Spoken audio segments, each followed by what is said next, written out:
to deliver a Tamil conversation about freedom. வணக்கம், நீங்க எல்லாரும் எப்படி இருக்கீங்க? நாங்க எல்லாரும் நல்லா இருக்கோம். நீ எப்போ ஊர்ல இருந்து வந்த? நான் இன்னைக்கு காலையில தான் அமெரிக்கால இருந்து வந்தேன். இன்னைக்கு என்ன உங்க ஊர்ல திருவிழாவா? ஆமா, இன்னைக்கு எங்க ஊர்ல சுதந்திர தின திருவிழா. சுதந்திர திருவிழாவா? அப்படின்னா என்ன? 300 வருடமாய் ஆங்கிலேயர்களிடம் அடிமைப்பட்டிருந்த எங்களையும் எங்கள் நாட்டையும் பல தலைவர்கள் போராடி தங்களின் உயிரை தந்து வாங்கி கொடுத்ததுதான் இந்த சுதந்திர தின திருவிழா. அப்படியா? அது மட்டுமல்ல, பிறந்த நாள், திருமண நாள் போன்றவை தொடர்புடைய குடும்பத்தினருக்கு மட்டுமே மகிழ்ச்சி அளிக்கும் நாட்களாகும். சமய தொடர்பான விழாக்கள் குறிப்பிட்ட சமயத்திற்கும் மட்டுமே மகிழ்ச்சி அளிக்கும். ஆனால் இந்தியர்கள் அனைவருக்கும் மகிழ்ச்சி அளிக்கும் இன்றியமையான நாள் இந்நாளாகும். கேட்கவே ரொம்ப ஆழமா இருக்கே, மேல சொல்லுங்க. அதிலும் குறிப்பாக இந்திய சுதந்திரத்திற்காக அகிம்சை வழியில் போராடிய மாமனிதர் தான் நமது காந்தி அவர்கள். நம் அனைவராலும் அன்போடு அழைக்கப்படும் காந்தி தாத்தா. காந்தி தாத்தாவா? யார் அவங்க? மகாத்மா காந்தி குஜராத் மாநிலத்தில் போர்பந்தர் என்னும் ஊரில் 1869ஆம் ஆண்டு அக்டோபர் 2ஆம் நாளில் பிறந்தார். இவரது முழு பெயர் மோகன்தாஸ் கரம்சந்த் காந்தி. இவரின் தந்தை பெயர் கரம்சந்த், தாயார் பெயர் புத்லிபாய் அம்மையார். இவர் 15 வயதில் கஸ்தூரிபாய் என்பவரை கரம் பிடித்தார்.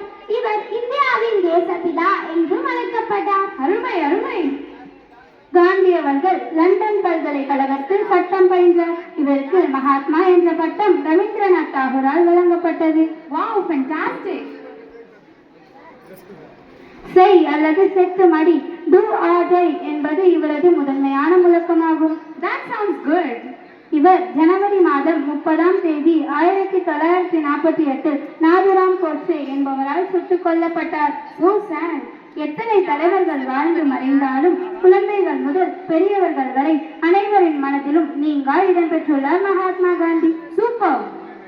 இது வரைக்கும் நம்ம காந்தி தாத்தாவோட வரலாற்றை பத்தி பேசணும். இப்போ உனக்கு ஒரு கவிதை சொல்றேன், கேளு. என் தேசத்தின் தந்தையே, எங்கள் மகாத்மாவே, உனக்கு எங்கள் சிரம் தாழ்ந்த வணக்கம். உண்மையும் அகிம்சையும் தான் உன் ஆயுதங்கள். உண்மைக்கு ஒரு உருவம் என்றால் அது நீங்கள் தான். கத்தியின்றி ரத்தமின்றி சுதந்திரம் வாங்கி கொடுத்தாயே. சத்தியகிரகம் என்னும் சத்திய வழியால் என் தேசத்திற்கு விடுதலை வாங்கி கொடுத்தாய். It's really goosebumps line. சத்தியகிரகம் என்னும் விளக்கில் அகிம்சை என்னும் எண்ணெய் ஊற்றி, உண்மை என்னும் திரியை ஏற்றி, சுதந்திரம் என்னும் ஒளியை கொடுத்தாய். தீமையை பேசாதே, தீமையை காணாதே, தீமையை கேட்காதே என்று இச்சமூகத்திற்கு சாட்டை அடியாய் சொல்லிச் சென்றார். Very beautiful line. ஒற்றுமையே வலிமை என்பதை எங்களுக்கு கற்றுக் கொடுத்தாய். மறைந்த பிறகும் எம் மக்கள் மனதில் வாழ். உண்மையும் அகிம்சையும் நமது கொள்கையாக என்று நாம் உறுதியேற்போம். நமது மகாத்மாவின் கனவை நிறைவேற்றுவோம்.